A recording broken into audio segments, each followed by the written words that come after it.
क्या आपने कभी लाखों लोगों को एक काले घनाकार भवन के चारों ओर घूमते देखा है? सफेद कपड़ों में नजर आने वाली यह विशाल भीड़ किसी समुद्र की लहरों जैसी दिखाई देती है। यह दृश्य सऊदी अरब के पवित्र शहर मक्का का है, जहां दुनिया भर से मुसलमान एकत्र होते हैं। इस भीड़ के केंद्र में मौजूद है काबा, जिसे इस्लाम का सबसे पवित्र स्थल माना जाता है। हर साल लाखों लोग यहां हज और उमराह के लिए पहुंचते हैं। भीषण गर्मी और भारी भीड़ के बावजूद श्रद्धालुओं की आस्था उन्हें यहां खींच लाती है। दूर से देखने पर ऐसा लगता है मानो सफेद रंग का एक विशाल समुद्र किसी रहस्यमयी केंद्र के चारों ओर घूम रहा हो। मक्का में स्थित मस्जिद अल हरम दुनिया की सबसे बड़ी और सबसे महत्वपूर्ण मस्जिदों में से एक है। इसके ठीक बीचों बीच काबा स्थित है। दुनिया का हर मुसलमान नमाज पढ़ते समय इसी दिशा की ओर रुख करता है।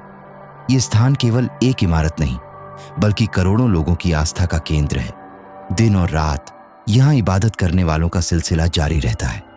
चमकदार संगमरमर और रोशनी से जगमगाता यह परिसर दुनिया के सबसे भव्य धार्मिक स्थलों में गिना जाता है।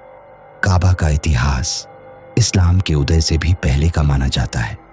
प्राचीन समय में अरब की विभिन्न जनजातियां यहां अपने धार्मिक अनुष्ठान किया करती थीं।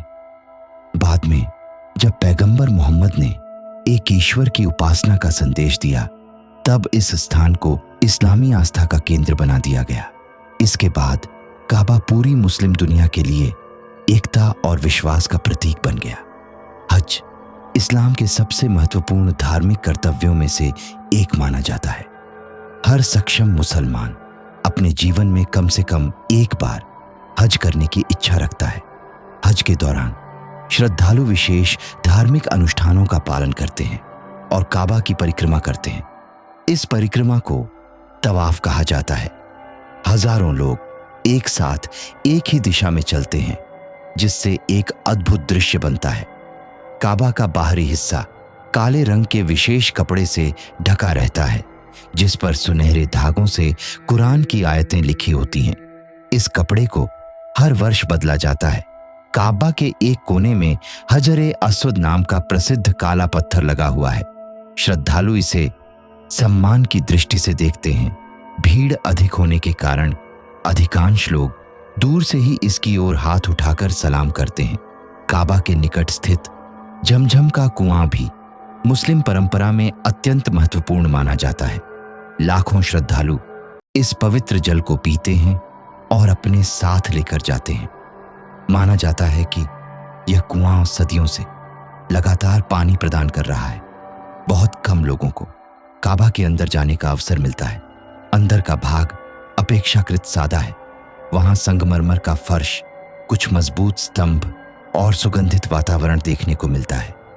इस्लाम में मूर्ति पूजा नहीं है, इसलिए अंदर किसी प्रकार की मूर्तियां या चित्र नहीं पाए जाते। विशेष अवसरों पर काबा के अंदर की सफाई की जाती है और सुगंधित जल तथा इत्र का उपयोग किया जाता है। इस्लाम धर्म की शुरुआत 7वीं शताब्दी में हुई।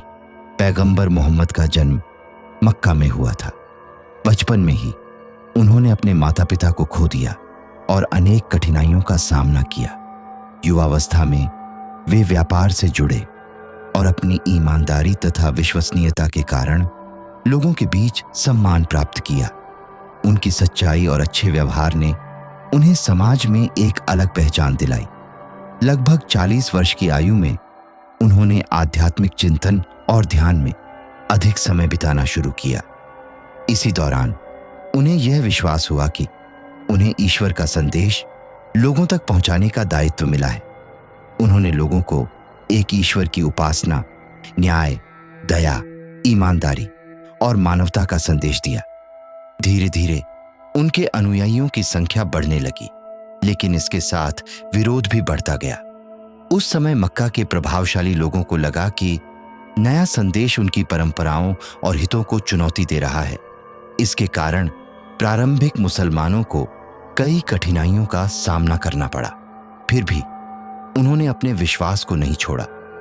समय के साथ यह आंदोलन एक बड़े धार्मिक और सामाजिक परिवर्तन में बदल गया।